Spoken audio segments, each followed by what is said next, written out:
Every great journey begins with a single question.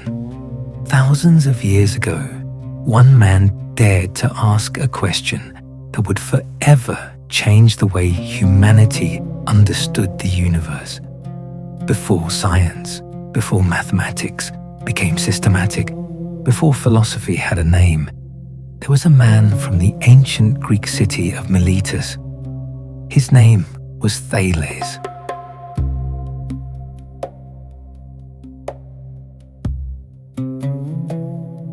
Over 2,600 years ago, people explained lightning, earthquakes, floods, and the changing seasons through stories about gods and supernatural forces.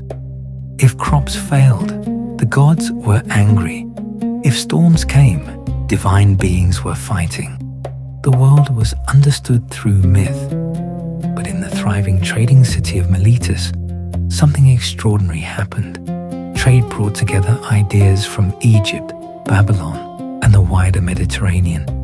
Knowledge flowed just as freely as goods. In this environment, Thales asked a revolutionary question.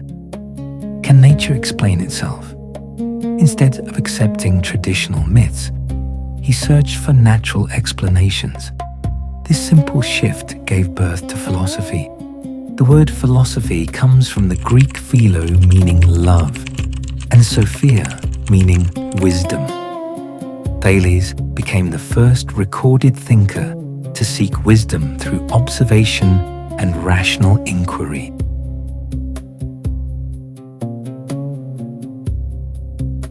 Thales lived around 624 to 546 BCE in the prosperous city of Miletus, located in modern-day Turkey.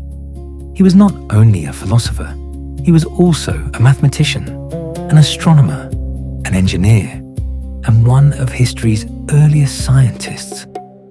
Ancient writers tell us that he traveled to Egypt, where he studied geometry from Egyptian priests. He later introduced many mathematical ideas to Greece. Legend even says he calculated the height of the Egyptian pyramids simply by measuring their shadows. His curiosity had no limits. Whether observing the stars above or measuring the earth below, Thales believed that nature followed understandable patterns. As the philosopher Aristotle later wrote, Thales was among the first to search for the underlying principles of reality.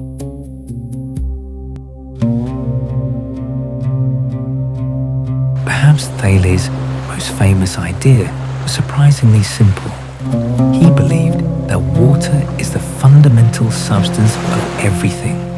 Today, we know this is scientifically incorrect, but the importance of his idea was never about water itself. It was about asking a completely different kind of question. Instead of asking which god created the world, Thales asked, what is the natural substance from which everything comes? He noticed that every living thing depends on water. Seeds require moisture. Animals cannot survive without it.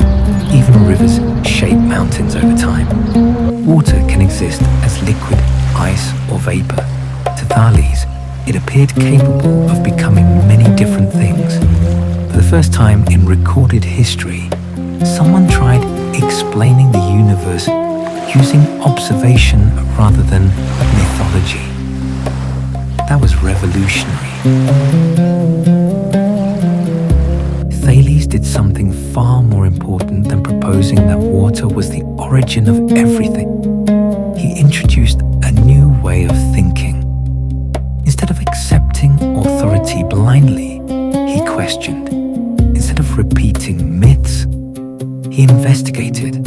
Instead of relying on tradition, he reasoned. This became the foundation of philosophy. Generations of thinkers would follow his example. Anaximander proposed that the origin of everything was the boundless. Anaximenes believed it was air. Centuries later came Socrates, Plato, and Aristotle. Their ideas ideas shaped Western philosophy, science, and education. All because one man dared to ask a different question.